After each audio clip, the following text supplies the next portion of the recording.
All right, I'm going to call to order the February 2nd Board of Directors meeting of Community Transit, and if we could take the roll. Councilmember Kim Daughtry, Present. Mayor Frizzell, Present. Mayor Marine, Here. Councilmember Mead, Councilmember Merrill, Here. thank you. Mayor Nearing, Here. thank you. Labor Representative Norton, Here. thank you. Councilmember Peterson, Here. thank you. Mayor Roberts, Here. thank you. And Councilmember Schweddy, present, thank you. Chair, we do have a quorum. I'll quickly confirm which alternates we have in attendance. Looks like we have Councilmember Gallagher here in the room with us today. Thank you. And Councilmember Payne online. Yes, thank you. Thank you. All right, thank you. That concludes roll. Thank you very much. I just want to remind that the meeting is being conducted in a hybrid format, both in person and remote. It's being recorded and live streamed. We do, under our public comments, we ask that you sign up to speak by completing a sign up form. And if there's anybody in the room that would like, I don't have a list of anybody in the room. If there's anybody in the room that would like to address the board, this would be your opportunity. All right. We also have an opportunity of online, and we ask that you, I have a couple that I'll call on, but if you'd like to speak to the board, please use the raise hand feature and we'll call you when your time comes. A reminder, each speaker has 3 minutes to provide those comments. First up, we have Mr. Joe Kunzler. Hello. Yes, we can hear you. Okay, thank you, Mr. Chairman.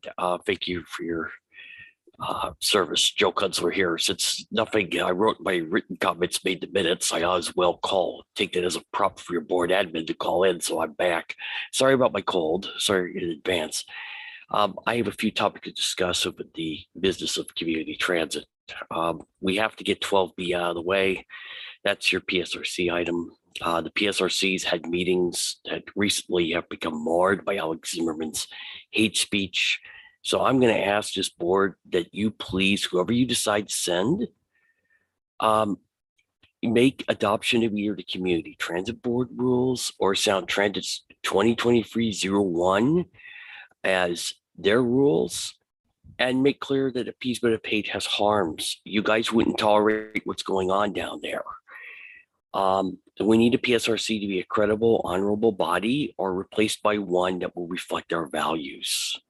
I know by CT Public Records how important the PSRC is to you from the panic your staff had when I asked the PSRC to extract guarantees to protect fixed route funding from overspending on SWIFT corridors. I asked the CT board, please send leaders as capable as your staff to the PSRC that will stamp to your values. Okay, I think I've hammered enough about the PSRC.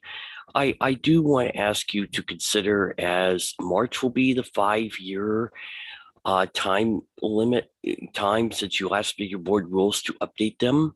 I think the PSRC conflict of 2022-2023 should be a reasonable prompt.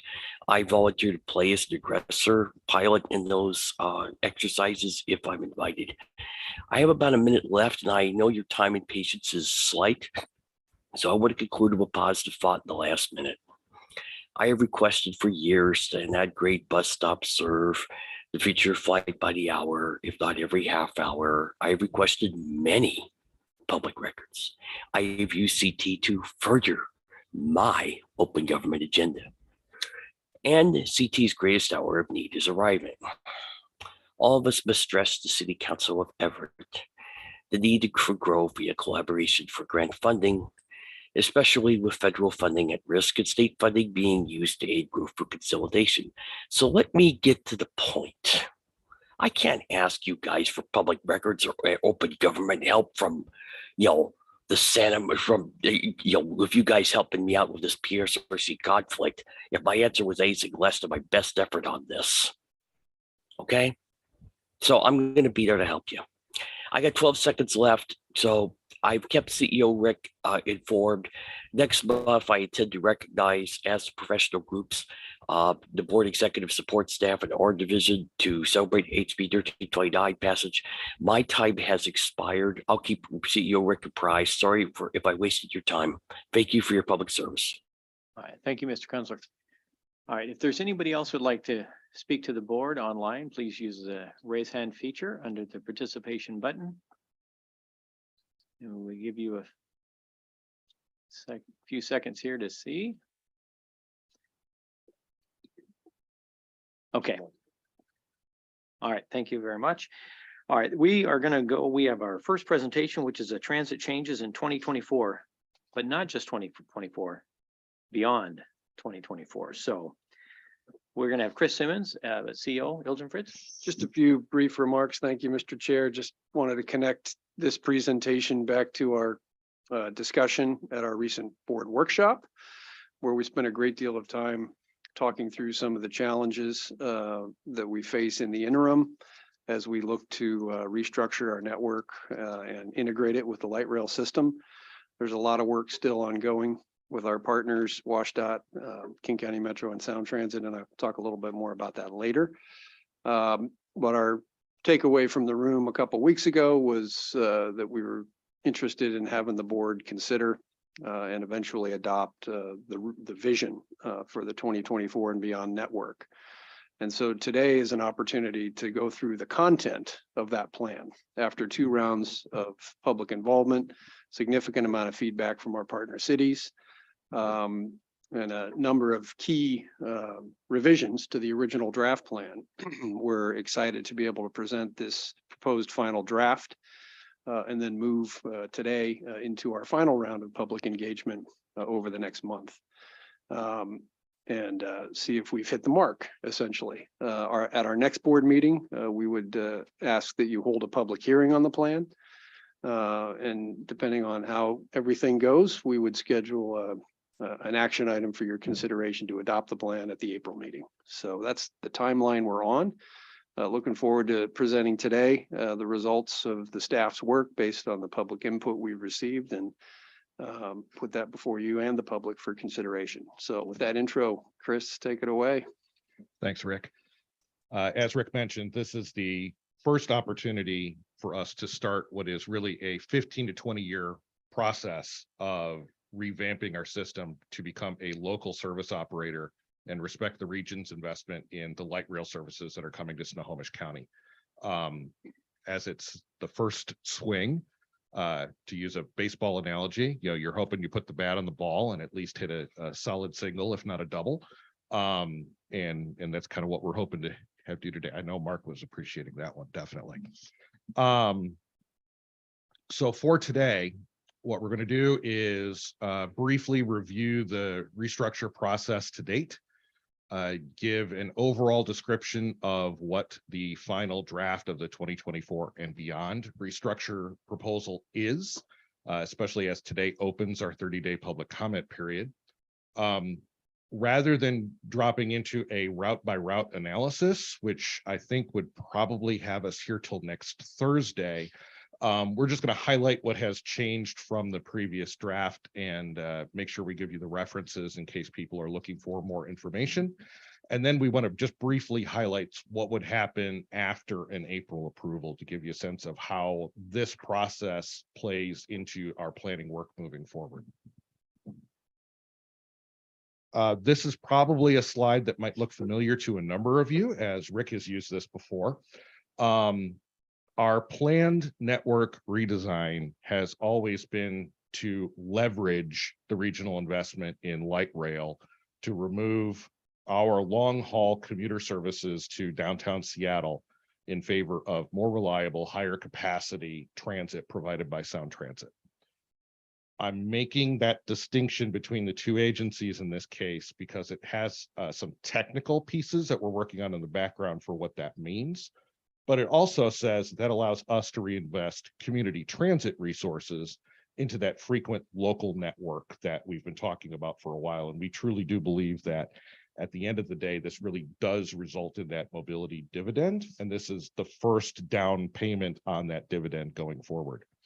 That I'm not hallucinating, that is sliding at me.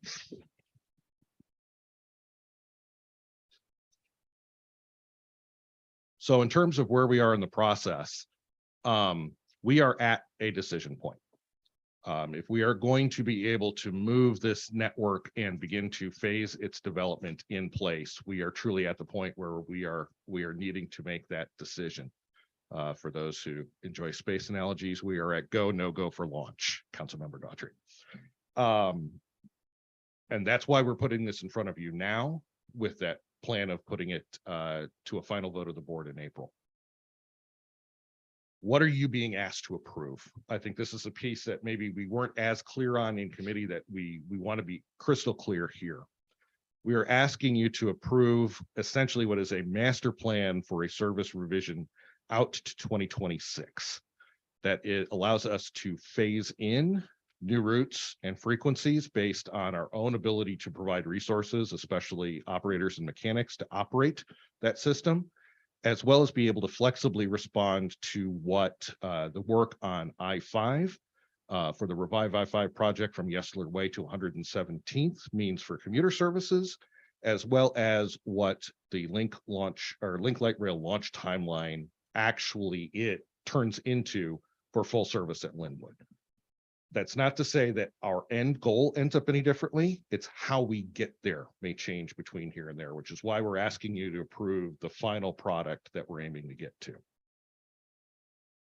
And then again, from a timeline, today begins that 30-day comment period.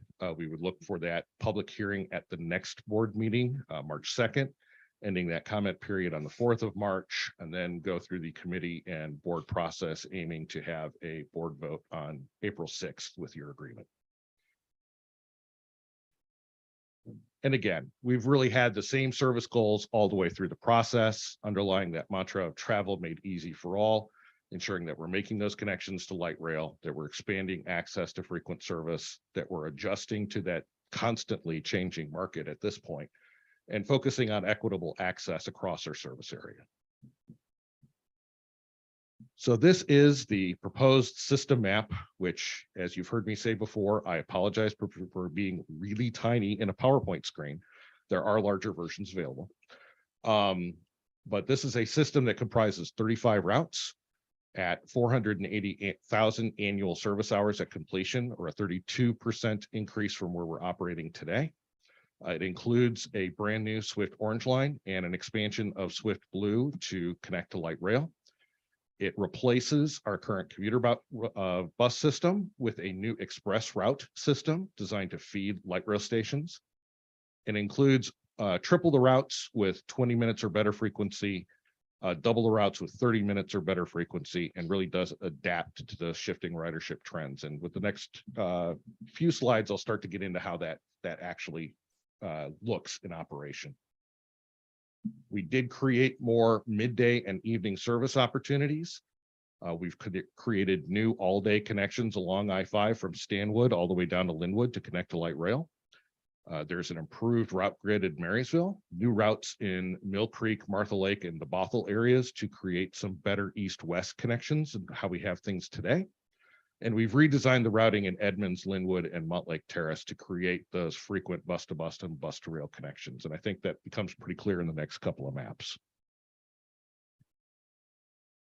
So spotlighting those differences, these are maps showing our current service on the left, the proposed service on the right. The gold lines are those which are 20-minute or less headways. The blue lines are 20 to 30-minute headways. Left, you can see what that looks like today in the AM and PM peak periods and what that would look like under this proposal. That's an increase of 76% more of our population and 50% more of our jobs within a walking distance of that frequent transit at peak periods. A very significant improvement. Additionally, I've listed all of the communities that frequent service is added to from where it exists today. Pretty much touching almost every part of our system. Midday service, you again see that sort of dramatic change between those two system maps. Again, current on the left, proposed on the right. And again, we've been able to improve access for 68% of the population and 40% of the jobs midday service within walking distance of those frequent transit lines. So at the end of the day, we consider this to be a pretty significant increase and a real down payment on the vision that we're attempting to implement. And then just to highlight how our new express network is designed to function, the piece on the left is our current commuter service. So for those who are familiar with our service numbers, this would be your 400 series of buses or your 800 series of buses. The future is this proposed 900 series of buses for our proposed express service. And what we've done here is illustrate what would happen with Link Light Rail Line 1 and 2, and how we've really designed the express network to connect into those light rail hubs at this point, and frankly, designed it to be flexible in the future as light rail continues to expand to the north. Chris, I just have a question on that particular slide while it was up. So if you've got an area that was in blue currently, and then the proposed express service, now there's nothing there, does that mean you're taking away service? Actually not. That is going to be a subject of its own slide later on. In short, we proposed something as an express service that ended up with some community confusion. So we've rebranded it as a local service with that same express connection. So we'll cover Mukilteo. Don't worry, we didn't forget about you. I don't know why you thought I was talking about Mukilteo.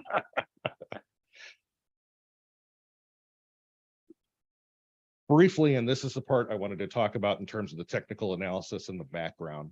When we do this level of a system change, we're required by the FTA and our own Title VI plan to examine whether we've created a disparate impact or burden on our racial minority and low-income communities. Our analysis, and I believe we provided a copy of that in the packet, and we've also posted that with our online materials, indicates that there's no disparate impact or burden system-wide. Service miles and hours are increasing for all populations under study. There is a statistical significant difference in the amount of service miles between minority and non-minority populations, but this goes back to why I made that Sound Transit emphasis at the beginning of the presentation. It's because we can't account in our analysis for the route mileage that's getting picked up by Link Light Rail. So in actuality, it's a service improvement across the board, but the way we're required to do the analysis, it doesn't reflect it. So at the end of the day, this is still a significant improvement for all communities and all populations across the board. We just had to take 11 pages to prove it. From there, we wanted to highlight the more significant changes from the last time we went out with the draft network, which was May of 2022, for those who remember that far back. And we're going to emphasize 3 major components that got changed. There were obviously some other tweaks within the proposal. Happy to go through any of those should anybody be interested, but we wanted to emphasize these in specific. And the first one was the question of Edmonds to Linwood frequency. The piece we heard most dramatically from Edmonds was that we did not provide enough frequency in our initial proposed design to satisfy community needs. And so we kind of went back to the drawing board and took another look at what that might look like. And so where we started was this revised Route 102 from our initial proposal. Initially, we proposed a 60-minute headway on this route for frequency at other locations. Instead, based on the community impact or response, we took this to a weekday frequency of 20 minutes and added more service on weekends. That creates a pretty direct connection from downtown Edmonds to the Edmonds Park and Ride and over to the Linwood Transit Center. In general, we think this solves a large chunk of what we heard in the community feedback and what we heard from community leaders as a major deficiency in our initial proposal. Secondly, we took a look at Route 130 and decided to alter the route that it is currently running on in order to create some better coverage for downtown Edmonds, still maintaining that connection to light rail at frankly all 3 centers that we're going to connect to: Aurora Village, Montlake Terrace, and the Linwood Transit Center. We did need to adjust the frequency down slightly in order to account for the frequency on Route 102 from 20-minute headways to 30-minute headways. But between the coverage and the overall restructure, we felt like this still continues to be an improvement for the community.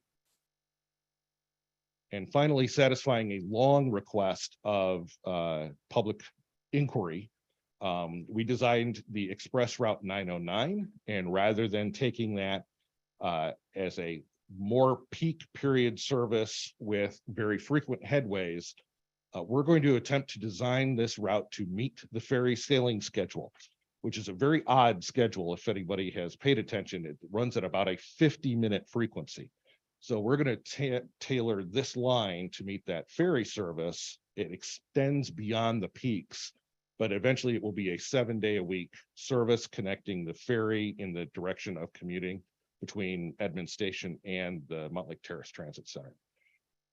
Based on public feedback, we think this is going to meet a lot of what we've heard from in public inquiry. Obviously, we'll keep monitoring that to make sure it's actually working as intended. The second piece we heard was a lot of consternation regarding our service design in the Silver Firs area and connections to Bothell Everett Highway.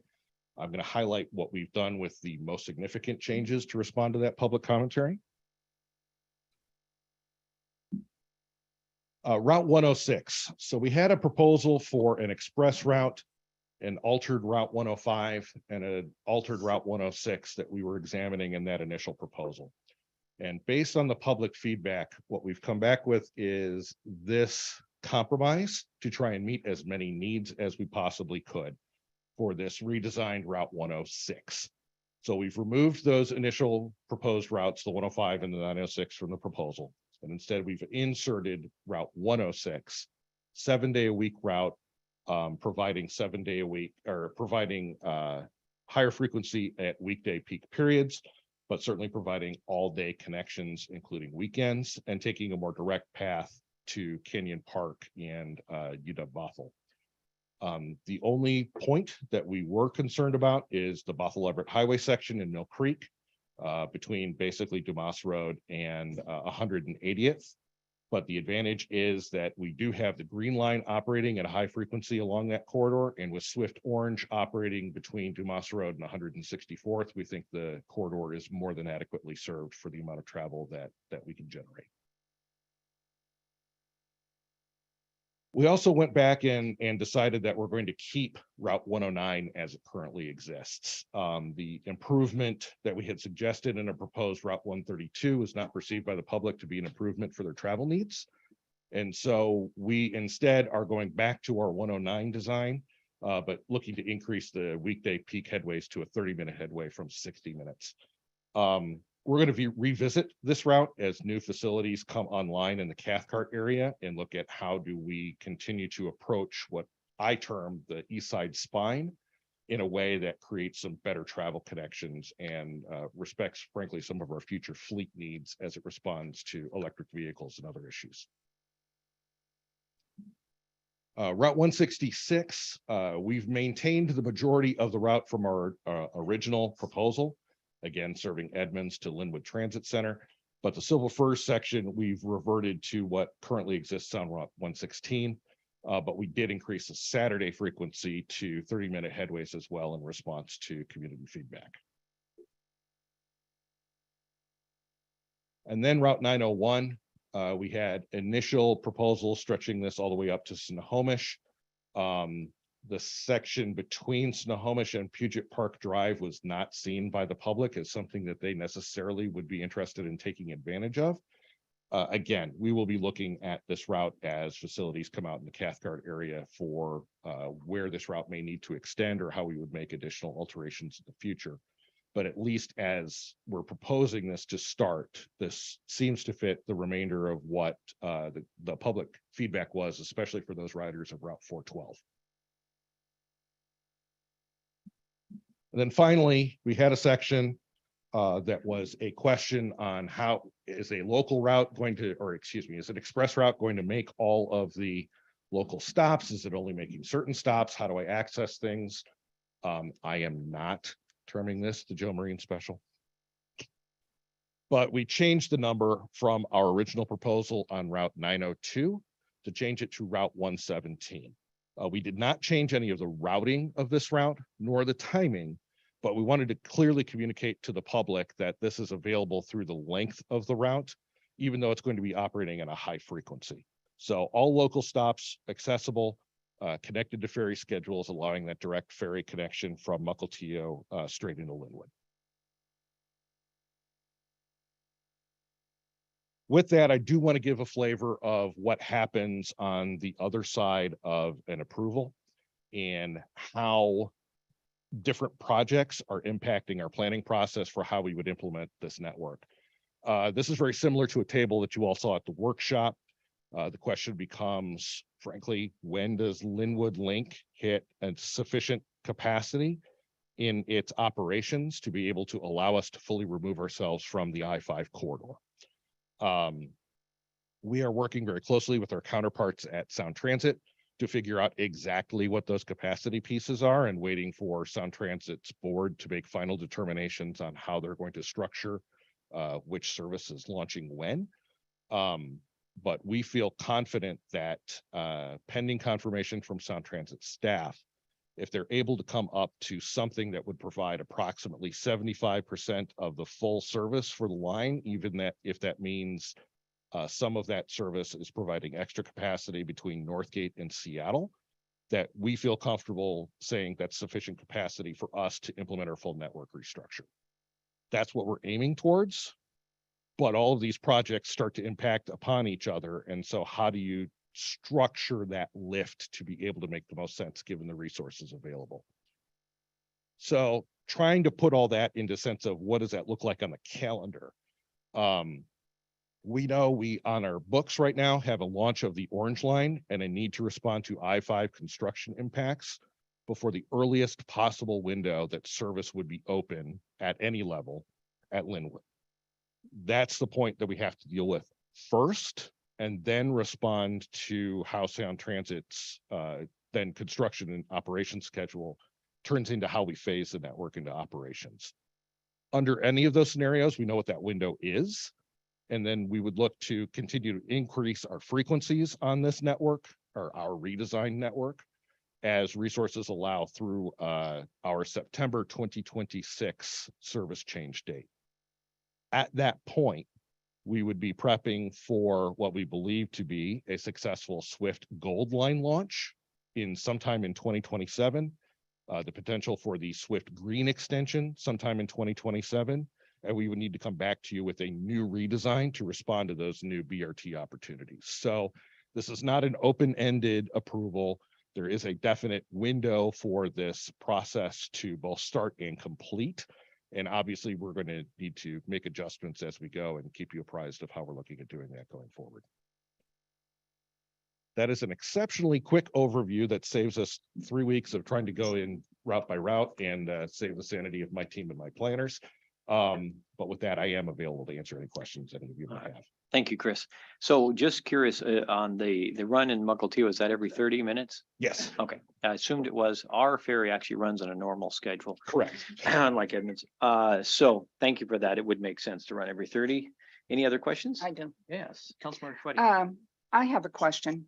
With all of the added jobs that are coming to North Snohomish County, we're talking thousands and thousands, and now we know even more with Boeing going to be expanding the Cascade Industrial Center. I can tell you, name off over 10,000 right now.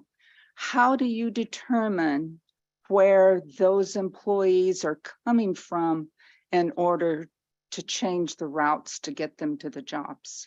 I mean, we know where the jobs are going to end up, but how do you find out where the people are coming from?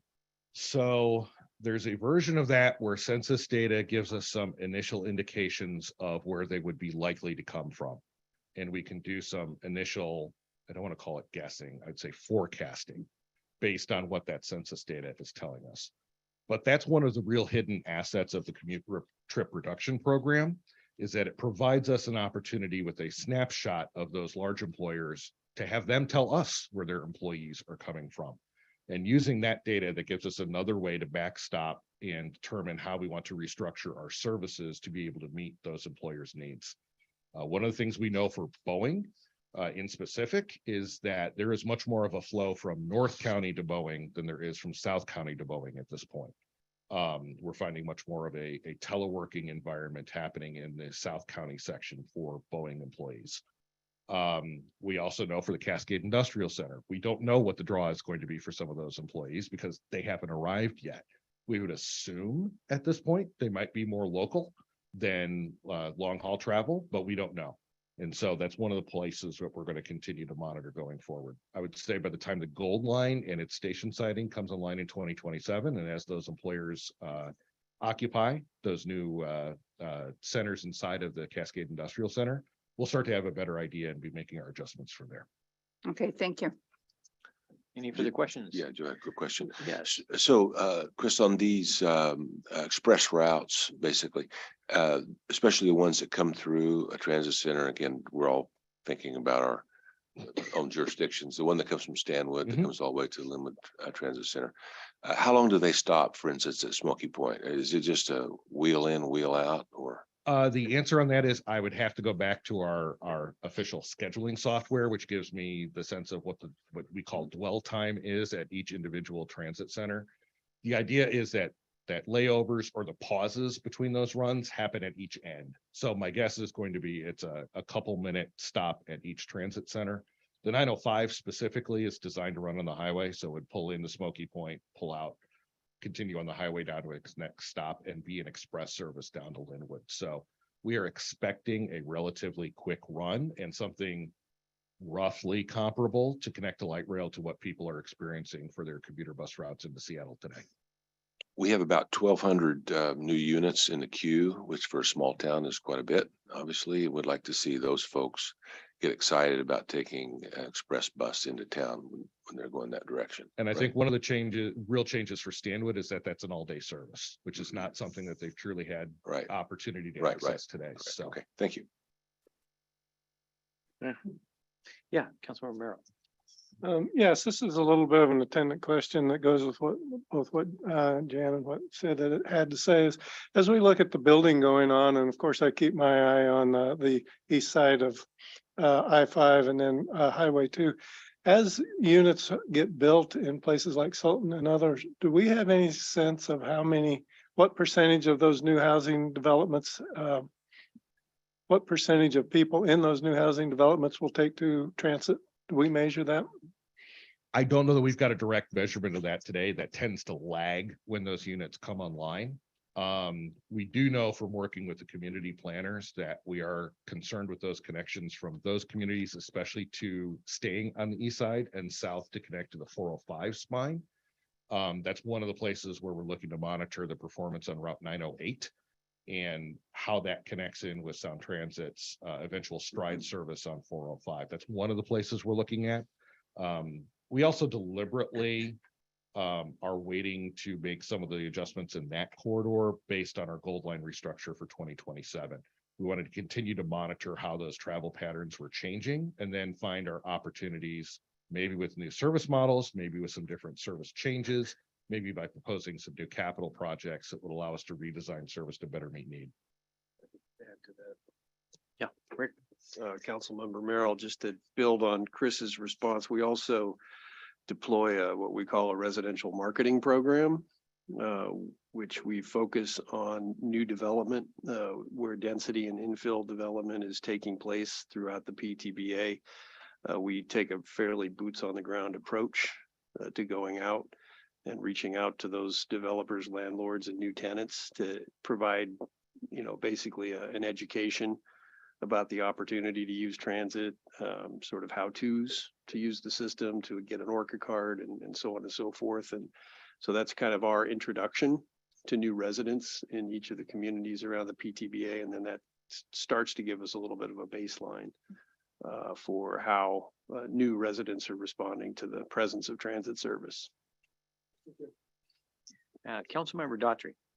So going along with what Jan and the rest are talking about on building and things, when you're talking about the east side, and especially we're talking about going up into Arlington and the Cascade Industrial Center, we've talked briefly in the past about having some kind of a express bus or something going from someplace around Lake Stevens, Granite Falls, and that going up to the High 9, which we're not talking about yet. Do you foresee that happening past 2026?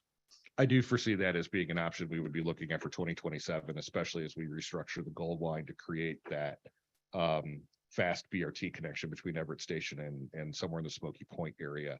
One of the pieces we're looking at are new east-west connections that affords us, but then we're also looking at what does that mean for additional north-south connections that we might be able to provide new opportunities for. But yeah, it'll be outside of the 2026 envelope. So the only other comment I would have is you have an express bus going from Lake Stevens over the trestle. I think you really need to rename that. I don't think express is really a good term for that. At least not during commute times. Hopefully we'll get that fixed in the next 50 years. I know there's still work ongoing to figure out how that happens. Well, it's fallen off of the radar down in Washington in the Olympia, so. Any other questions for Chris? Online. Excellent job. Thank you very much, Chris. And before we move to our next item, I just want to welcome Councilmember Dunn as an alternate to the board. So thank you for being here today. All right, our CEO report. Mr. Ilgenfred. Great. Thank you, Mr. Chair. Brief report today. Chris covered most of the action on the 2024 plan. I would add to that that we continue to work on almost a daily basis with our partner agencies, particularly with Sound Transit, to try to address the interim service plan in order to get ourselves in sync with the Sound Transit projected openings. So I think as he indicated, there's some promising indications that we may be able to get there, and the staffs are working very hard. They're being creative and the level of collaboration is high. We're still focused on trying to make sure they are maximizing the amount of rail capacity at launch in order to enable us to pull back and redeploy within Snohomish County. At the same time, we're also keeping an eye on WashDOT's project Revive I-5 to rehabilitate the I-5 corridor. That's a project that's going to run 4 to 5 years with sustained lane closures. I met this morning with Secretary Millar and my counterparts at Sound Transit and King County Metro. I'm satisfied at this point that the Secretary understands the nature of the challenges that we're trying to manage. And in particular, the need to try to sync up and get into sequence as much as we possibly can their project with the other major capital projects and network changes that are under consideration. So I think we've got a good first conversation. There's going to be a regional table set with technical and management staff over the next few months to try to focus on these challenges and coordinate that work. So we're off to a collaborative start with some pretty tough challenges to try to address. Switching gears, positive note, we had a great event last week in the city of Arlington. We had a coach operator, Melani Seikachi, who has been selected by the police department in the city of Arlington for special recognition because of her participation in an effort to find a lost child.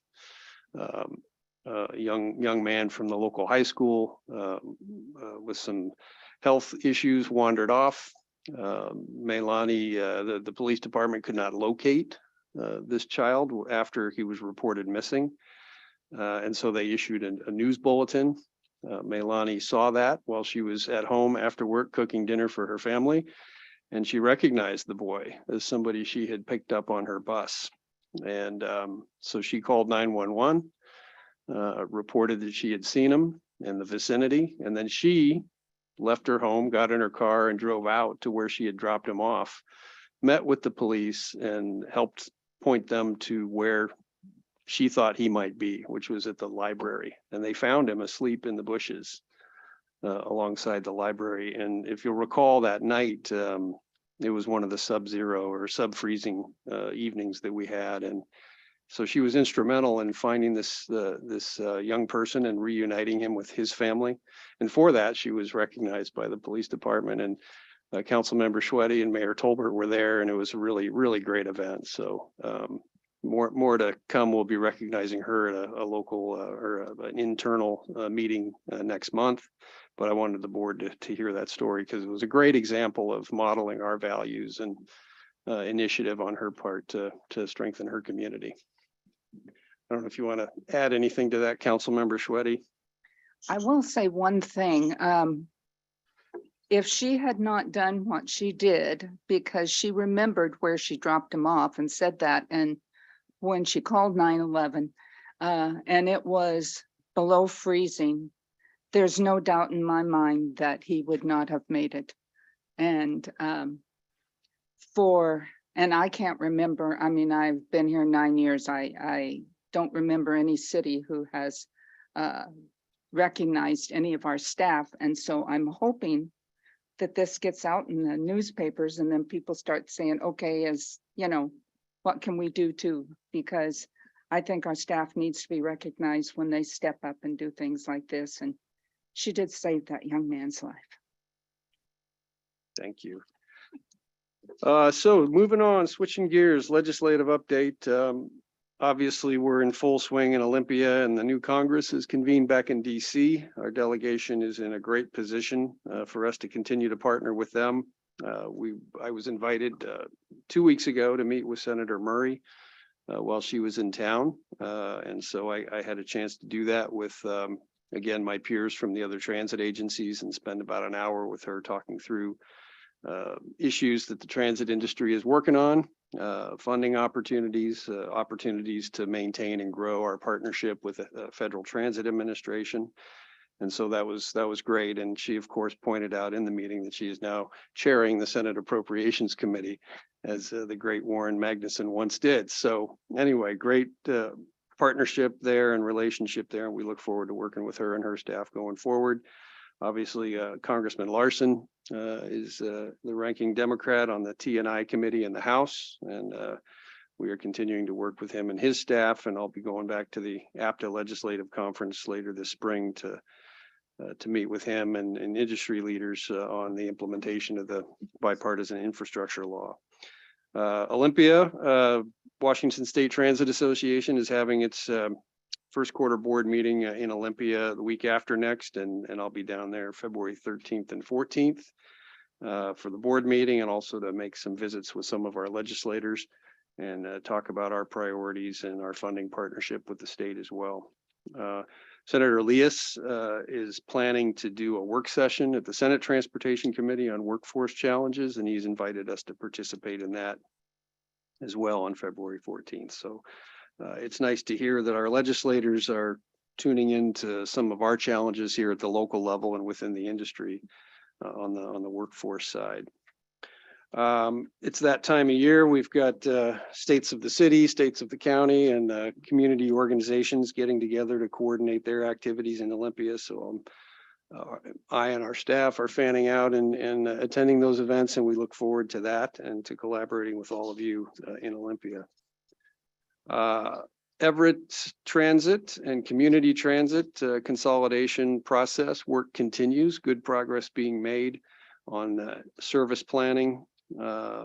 We are meeting next with the Joint Policy Committee on February 21st. So we'll look forward to looking at the opportunities to improve transit service within the city of Everett as part of a consolidation.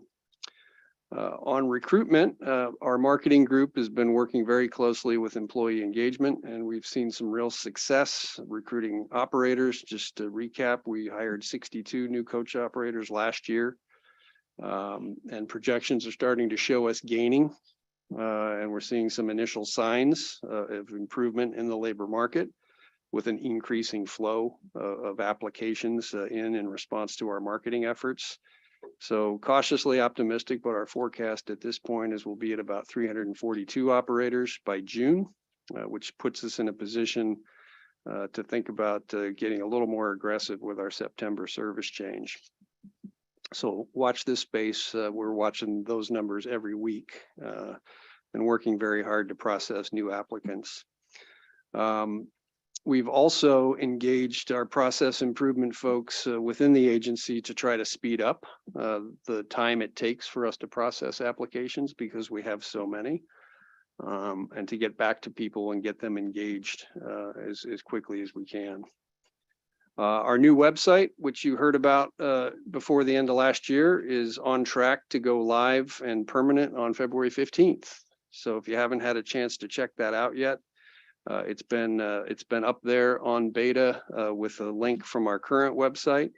But as of February 14th, we'll be retiring the old one and going with the new one. And it's going to be a big upgrade for all of our customers.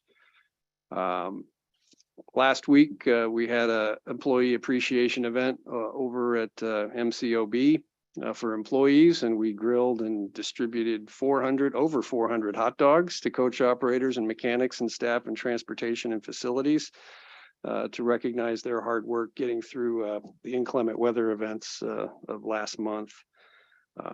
COVID cases are trending down, which is great news. We had 11 in January, which is down from 19 in December. Noted that the administration's talking about sunsetting the emergency declarations in May. So next month, I'm going to be asking our safety and security team to review our COVID response and prepare any changes that may be appropriate. With that, Mr. Chair, I will conclude my report. Thank you very much, Rick. And I couldn't help but notice that we go live with the website on Valentine's Day because we know everybody's going to love it. That's what we'll go with. So I'm going to report on the executive committee.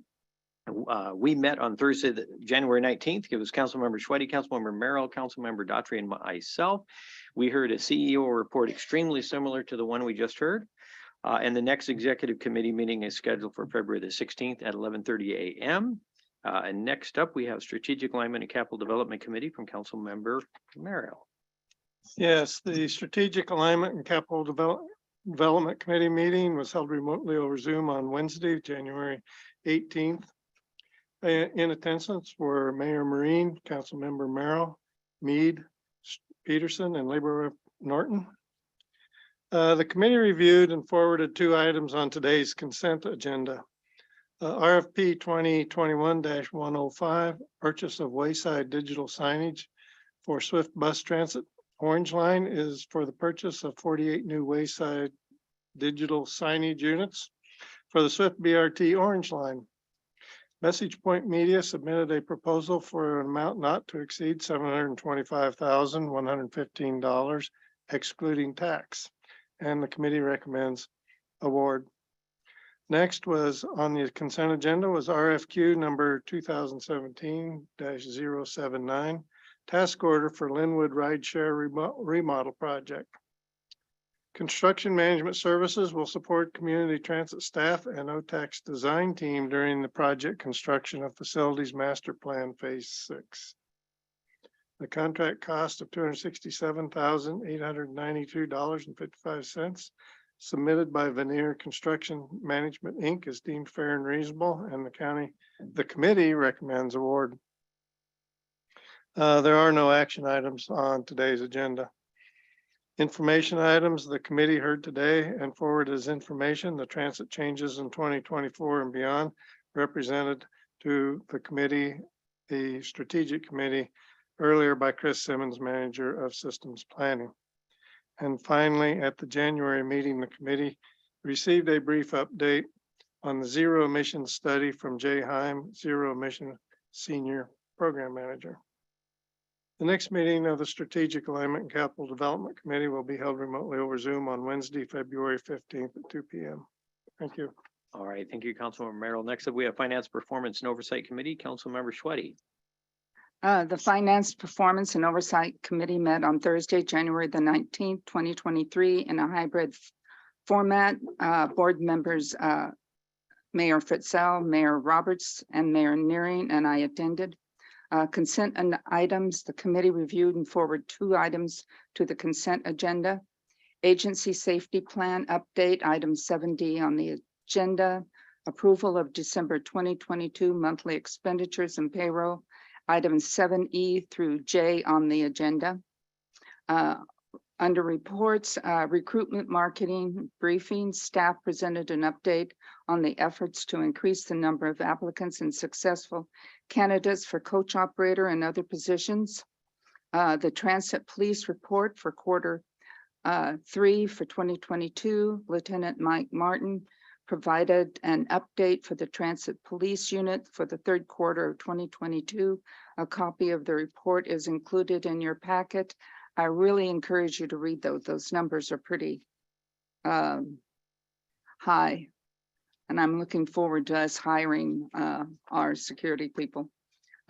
December 2022 sales tax report. And December 2022, Community Transit collected approximately 17.2 million in sales tax revenue, approximately 500,000 more than budgeted. December sales tax collections reflected purchases made in October 2022. A copy of the report is included in your packet.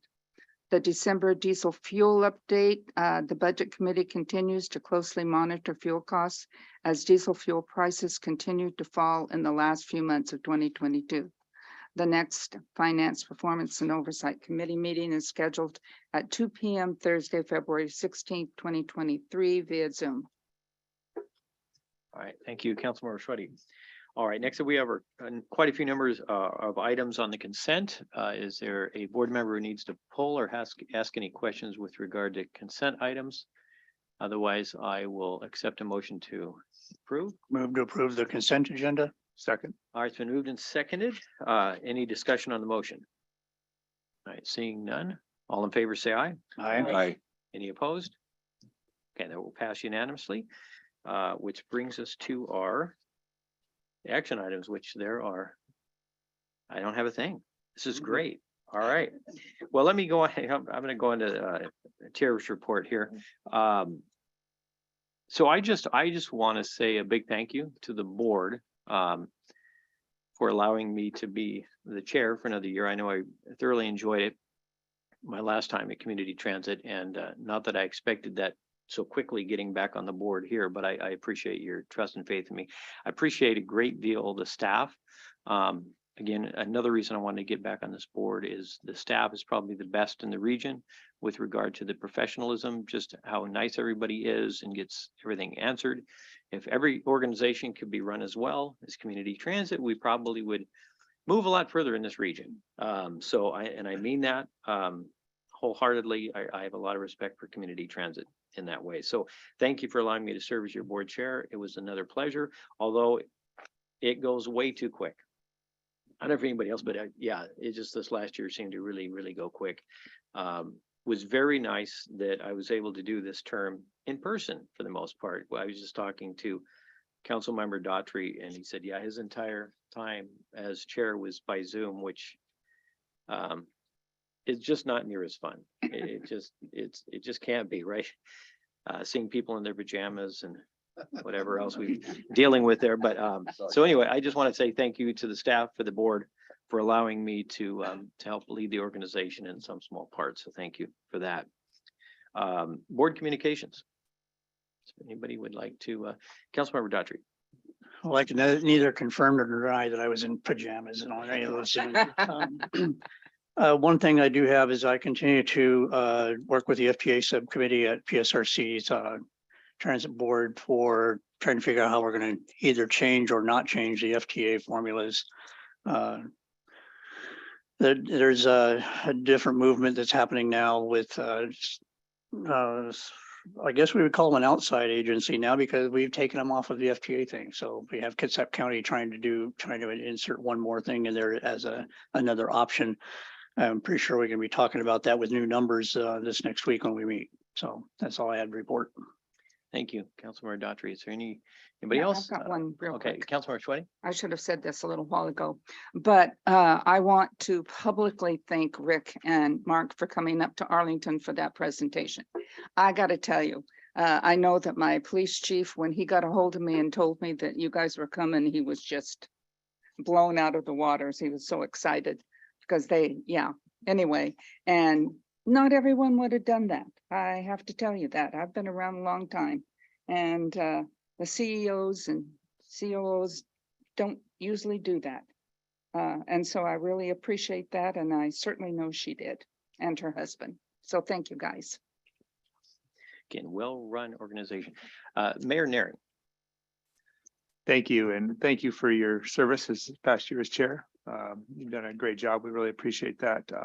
It's your second time around, right?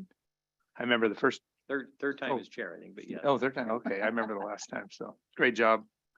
I did want to publicly thank Deb and Jam Young for coming to my State of the City last night in Marysville. It was very much appreciated. Yeah, thank you. I think CT's done that pretty much every year, so it's really nice to be on a board where the staff comes out to support local events like Jan said. So thank you. Yeah, that brand new city hall, very nice. All right, anything else on the board? I'm also looking online. All right. Okay, well, we're not quite done. There's other work to be done here. We don't have an executive session, but we do have election of board officers. So the board officer elected at the February board meeting, here we are. The positions elected include leadership positions on the board chair, vice chair, and secretary for a one-year term. We will accept nominations. At this time, we're going to start with nominations for chair. So I'll open that up to, are there any nominations for board chair? I would nominate Jan. Nominate Jan Sweaty for the president, or board chair, sorry. All right, thank you. Are there any other nominations for board chair? Are there any other nominations for Mr. Norton? I would like to nominate Tom Merrill. He's done a wonderful job for our committee and also while I have your attention, thank you, Joe. You really do an outstanding job. That's it. Thank you. Thank you, Les. Any other nominations for board chair? Okay, so why don't we do this? So we've got two. Why don't we take them in order and we'll start with Councilmember Schweddy, if you'd like to say anything on behalf of your nomination, and whether you would accept it and then maybe anything else. Oh. No, I'm fine with it. I've been with community transit now for 9 years. 2 years I was an alternate before I was on the board. So I've been back, if you think about 9 years ago, those of you who were around, things weren't always so smooth. And then things definitely got better with Emmett, and then our world changed. And I appreciate and am fine doing it and feel like I have the knowledge base to do that. I have led staff forever. So thank you. All right, Councilmember Merrill. I do deeply feel honored and appreciate the nomination by Labor Representative Lance Norton. I'm very honored by that, but I think at this point, since I'm going to be supporting Jan and as president, that I won't accept at this time. Okay, thank you, Tom. All right, so we have a nomination for Jan. There was a nomination for, I'm sorry, Councilmember Schweddy. There was a nomination for Councilmember Merrill, who is not accepted. So we are back to Councilmember Schweddy. All in favor, say aye. Aye. Any opposed? Crickets. All right, very good. Congratulations to Councilmember Schweddy. And I'm really happy for you. You've been on this board a long time, and you've never been in the chair position, have you? No, I didn't think so. So yeah, looking forward to that. All right, next we have vice chair position. The nomination for vice chair, Councilmember Schweddy. yes, I want to nominate Tom Merrill. All right. Any other nominations? Any other nominations for vice chair? All right. Nominations are closed. So I don't know that we need to take a vote, but let's do it formally. All those for Councilmember Merrill as vice chair, say aye. Aye. Any opposed? Okay, we'll pass unanimously. Thank you very much, Councilmember Merrill. Thank you. You'll do an you excellent very job much. as vice chair. Now we have secretary. Any nominations for secretary of the board for community transit? Yes. Councilmember Merrill. Yes, I'd like to nominate Mayor Sid Roberts for secretary. Okay, any other nominations? We have Mayor Roberts. Any other nominations for secretary? All right, hearing, seeing none. All in favor of Mayor Roberts for secretary? Aye. Aye. Aye. Any opposed? That was close, but yeah, it was unanimous. So congratulations, Mayor Roberts. Okay, well, this is moving right along. We have, next up, we have got a PSRC representative position. Are there any nominations for our Puget Sound Regional Council representative? Is there a nomination for Puget Sound Do we Regional? take nominations or do we discuss it? Well, we take nominations and I suppose you can discuss the nominations, kind of like we did, unless I'm doing it. Oh, Question? okay, I'm gonna nominate, Kim Kim Daughtry. Daughtry? Okay. All right, we've got a nomination for Councilmember Daughtry. Any other nominations for Puget Sound Regional Council position? Any other nominations? All right, all those in favor of Councilmember Daughtry as our Puget Sound Regional Council representative for the Community Transit Board, say aye. Aye. Any opposed? Okay, very good. Congratulations to Councilmember Daughtry. Now, we also have an alternate position available for that rare chance that Councilmember Daughtry could not make it. Is there a nomination for the alternate to Puget Sound Regional Council represent Councilmember Daughtry? Nominate Jan Schwetti. All right, so nomination for your Councilmember Schwetti. Is there any other nominations for the alternate position? All right, seeing none, all in favor of Councilmember Schwetti as the alternate for PSRC, say aye. Aye. Any opposed? Okay, that will pass unanimously. Congratulations again, Councilmember Schwetti. Could I say one thing? You before? absolutely can. Okay, just so everybody knows about PSRC, I know you know what PSRC is and everything, but Kim and I serve on the Transit Caucus also, which means that on Thursday, we meet at 8:30 to 9:45, no, 9:15 with the transit. Then at 9:30, we are the Transportation Policy Board from 9:30 to 11:30. So that is quite a long time. And when we drive to Seattle, and they're moving their location too, if you saw that, it takes 2 hours to drive down. It didn't. When I started 6 years ago, I take that back, it was 9 years ago, I could get down there in an hour. And then it went up to an hour and a half, and now it's 2 hours to get down. And then it just depends on the traffic on getting back. But I just want you to know for future and people who are on the PSRC board that it is time consuming. And right now, Kim's on a extremely important committee with the FTA and funding and a difference it'll make. So thank you. All right, thank you, Councilmember Schwetti. All right, anything else for the good of the order before I turn this over for any final comments from Mr. Fritz? All right, Rick. Well, thank you, Mr. Chair, for your leadership this past year. It's been a pleasure working with you.